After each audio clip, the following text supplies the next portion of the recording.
Hello everyone, welcome back to Edunachal weekly current affair series, जिसमें आज हम डिस्कस करने वाले हैं 11 से 17 अप्रैल तक के combined current affairs. First question is on your screen. What is the real gross domestic product, that is GDP, growth projection for 2022-23 as per RBI's monetary policy April 2022? The options here are 9.5%, 8.1%, 7.2% or the 6.9%. So the correct answer here is option number C. 7.2% पर GDP growth projection बताया गया है RBI की monetary policy अप्रैल 2022 के द्वारा, right, against the earlier projection of 7.8%। तो पहले जो प्रोजेक्शन था वो 7.8% बताया था, लेकिन इस बार अभी 7.2% पर जीडीपी ग्रोथ प्रोजेक्शन दिखाया गया है। Inflation forecast has also been hiked from 4.5% to 5.7% for the financial year 2022-23। और इसके पीछे reasons क्या बताए हैं? Excessive volatility in global crude oil prices and extreme uncertainty over the evolving geopolitical tensions. The next question is, which is the nodal agency to implement the Ayushman Bharat Pradhan Mantri Jan Arogya Yojana? Ayushman Bharat प्रधानमंत्री जन आरोग्य योजना के लिए जो implement करने वाली nodal agency है वो है national health authority, that is NHA. ये इम्प्लीमेंट करती पीएमजेवाई को। आपको बता दें कि नेशनल हेल्थ अथॉरिटी ने रिसेंटली एक नया वर्जन लॉन्च किया है, health benefit package 2022 under PMJY. इसमें 365 नए प्रोसीजर्स को ऐड कर दिया गया है टू टेक टोटल टू 1949। पहले जो प्रोसीजर्स थे उसमें 365 नए प्रोसीजर्स ऐड किए गए हैं। It also introduces differential pricing under the scheme based on the type of city and the level of care. Detail में बात करते हैं आयुष्मान भारत योजना के बारे में। ये एक प्रोग्राम है जो हेल्दी, केपेबल और नए इंडिया के निर्माण में सहायता करने पे फोकस करता है। It will also focus on the poor and weaker sections of the society, जिनके पास अपना इलाज कराने के लिए पैसे नहीं हैं, उन्हें आयुष्मान भारत कार्ड के थ्रू जो भी इलाज है वो हॉस्पिटल्स में मुफ्त में किया जाता है और इसका खर्चा उठाती है सरकार। साल भर में 5 लाख तक का इलाज आप करा सकते हैं। इसे लॉन्च किया गया था 23 सितंबर 2018 में। रिमेंबर द डेट कई बार एग्जाम में पूछी जाती है। 23 सितंबर 2018। It aims to provide insurance of up to 5 lakh rupees to each family. The new scheme also intends to improve secondary and tertiary healthcare services for crores of Indians. इसके अंतर्गत 2 flagship initiative हैं। पहला है प्रधानमंत्री जन आरोग्य योजना। इसमें 1.5 lakh health सब centres create किए गए हैं। हर एक हॉस्पिटल में ये कार्ड नहीं चलता है, कुछ पर्टिकुलर डिसाइड किए गए हैं। Health and wellness centres convert किए गए और लोगों को बेटर हेल्थ केयर और ट्रीटमेंट, नॉन कम्युनिकेबल डिसीजेज इसमें कवर होती है। याद रखिएगा, जैसे कि आपने सुना होगा जब कोविड आया था तो कोविड एक कम्युनिकेबल डिसीज था जो कि आयुष्मान कार्ड में कवर नहीं हो रहा था। बाद में जब बहुत ज्यादा प्रॉब्लम आई, लोगों की डेथ ज्यादा होने लगी, तो टेम्परेरी तौर पर कोविड को इसमें कवर किया गया कुछ हॉस्पिटल्स में। लेकिन जनरल वे में अगर हम देखें तो नॉन कम्युनिकेबल डिसीज जो फैलती नहीं है सिर्फ वही कवर की जाती है पीएमजेवाई में। More than 10 crore poor families are covered in this scheme. दूसरा हमारा पार्ट है नेशनल हेल्थ प्रोटेक्शन स्कीम। ये क्या करता है? ये 5 लाख रुपीस पर फैमिली तक का कवरेज देता है। नेशनल हेल्थ प्रोटेक्शन स्कीम के अंतर्गत 10 करोड़ पुअर और वल्नरेबल फैमिली को। नेक्स्ट क्वेश्चन है, which institution recently launched the Avsar scheme? Avsar scheme launch की गई है एयरपोर्ट्स अथॉरिटी ऑफ इंडिया के द्वारा for skilled artisans of the region, right? इसका फुल फॉर्म है airport as venue for skilled artisans of the region. That means जिनमें skills हैं, जो कुछ नया करना चाहते हैं, सेल्फ हेल्प ग्रुप्स के लिए एक स्पेस एलोकेट किया जाएगा कि आप अपने हाथ से बने हुए सामान को वहां पे एयरपोर्ट्स पर शोकेस कर सकते हैं, प्रोडक्ट्स को, फूड आइटम को, और लोग वहां से खरीदेंगे उन्हें। तो ऐसे में क्या होगा, जो ऐसे लोग हैं जिनके पास जगह नहीं होती है लेकिन टैलेंट होता है, स्किल होता है, उन्हें एक प्लेटफॉर्म मिल जाएगा। लगभग 100 से 200 स्क्वायर फीट का एरिया प्रोवाइड किया जाएगा एयरपोर्ट्स के अंदर इन लोगों को अपना सामान बेचने के लिए। Next question, which organization launched the first fully private astronaut mission to the international space station? The answer here is option number C, SpaceX. SpaceX जो कंपनी है उसने फाल्कन 9 रॉकेट के थ्रू AX-1 मिशन लॉन्च किया है। Houston based company है ये, exome space, और ये पहला फुली प्राइवेट एस्ट्रोनॉट मिशन होगा इंटरनेशनल स्पेस स्टेशन के लिए। 4 मेंबर का क्रू ऑफिशियली 10 दिन की जर्नी पर गुजरा, which include 8 days aboard the international space station. The capsule is known as Endeavour, right? तो इनके कैप्सूल को एंडिएवर नाम दिया गया है। ये 4 लोग हैं जो मिशन पे गए हैं, टोटली प्राइवेटली ओन्ड है ये। Next question, which city is the host of 4th India-US 2+2 ministerial dialogue? The answer is option number B, Washington. Washington में 4th India-US 2+2 ministerial dialogue हुआ है, और जिसमें सम्मिलित हुए defence minister Rajnath Singh ji, external affairs minister S Jaishankar और अमेरिकन काउंटरपार्ट्स साथ में। So the ahead of 2+2 dialogue between India and US, PM Narendra Modi ji had a virtual meeting with US President Joe Biden. Next question है माधवपुर मेला के बारे में। ये एक cultural fair है, किस स्टेट में ऑर्गेनाइज किया जाता है? तो हमारा आंसर होगा option number B, Gujarat. Madhavpur नाम से शायद आप अंदाजा लगा सकते हैं, ये गुजरात में हर साल सेलिब्रेट किया जाता है। कल्चरल मेला है, 5 दिन तक चलता है, कोस्टल विलेज ऑफ माधवपुर इन गुजरात में। इसमें क्या किया जाता है, हिंदू डाइटी लॉर्ड कृष्णा और रुक्मिणी, इन दोनों की जो शादी हुई थी उस शादी को सेलिब्रेट करते हैं, और कई सारे इवेंट्स होते हैं। इस बार जो 8 नॉर्थ ईस्टर्न स्टेट्स हैं उन सभी ने इस मेला में पार्टिसिपेट किया और काफी अच्छे कल्चरल इवेंट्स देखने को मिले। From 2018, in association with the Union Ministry of Culture, the Gujarat government started organizing events during the fair. Image में आप देख सकते हैं, क्योंकि नॉर्थ ईस्टर्न स्टेट्स के लोगों ने इसमें पार्टिसिपेट किया तो काफी डिफरेंट कल्चर्स यहाँ पे देखने को मिले। बढ़ते हैं आगे।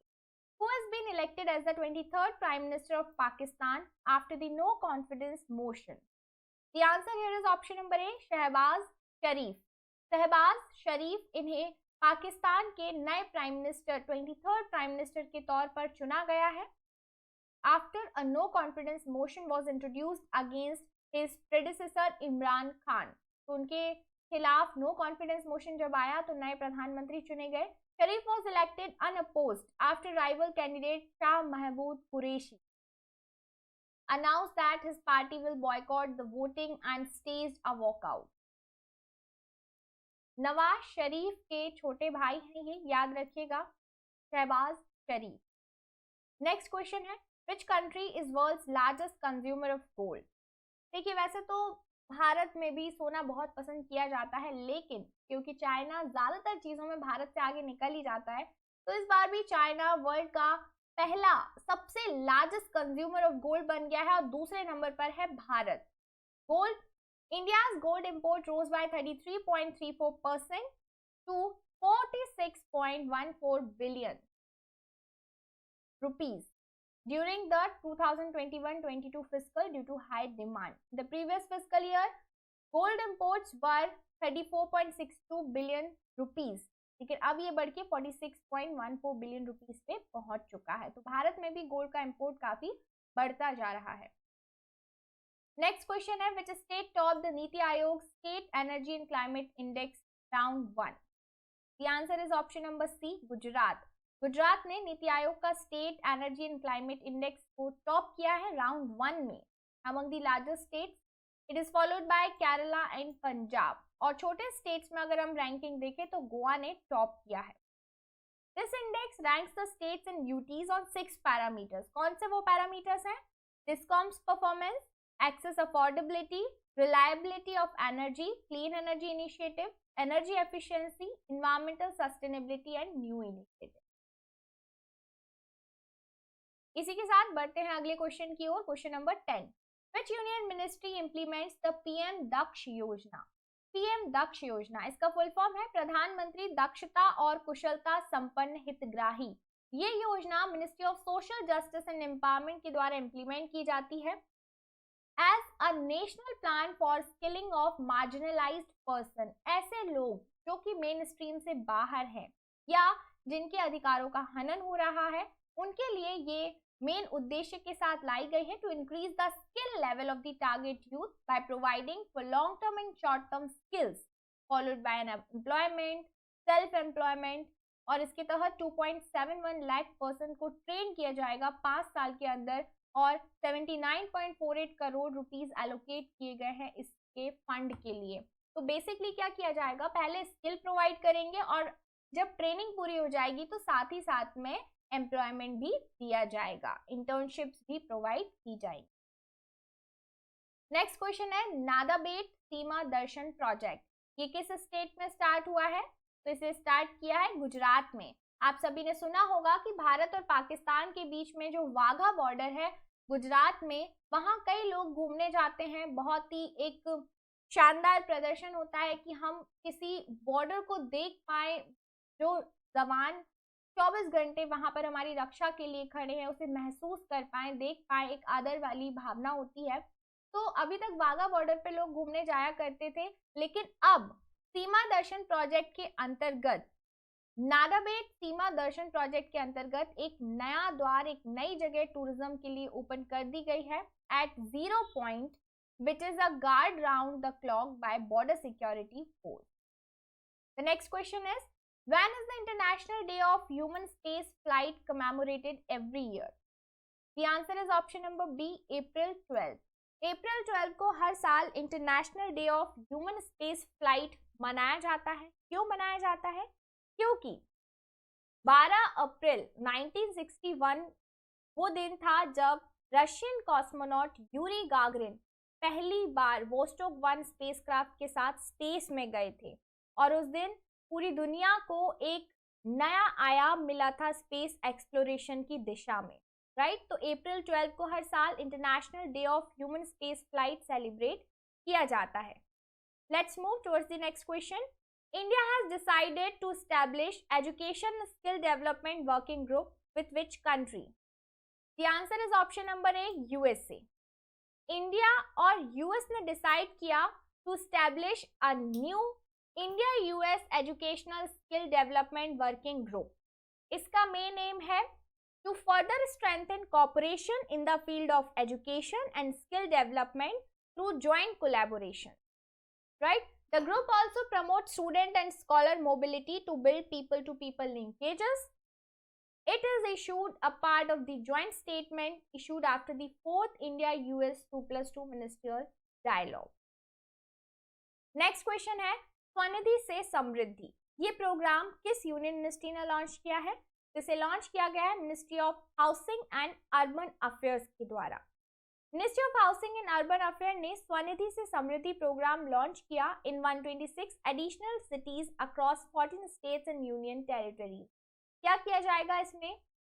बेसिकली इसके फर्स्ट फेज में 35 लाख स्ट्रीट वेंडर्स और उनकी फैमिलीज को कवर किया जाएगा and it aims at providing an affordable working capital loan to street vendors. Street vendors को वर्किंग कैपिटल लोन देंगे ये, ताकि वो बेटर लाइफ की ओर बढ़ सके, उन्हें थोड़ा सा पुश करके एक बेहतर जीवन की ओर लेकर जाया जा सके।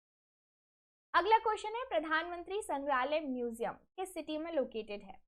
The answer is option number B, new Delhi. New Delhi में प्रधानमंत्री मोदी जी ने फिलहाल प्रधानमंत्री संग्रहालय को इनॉग्रेट किया है।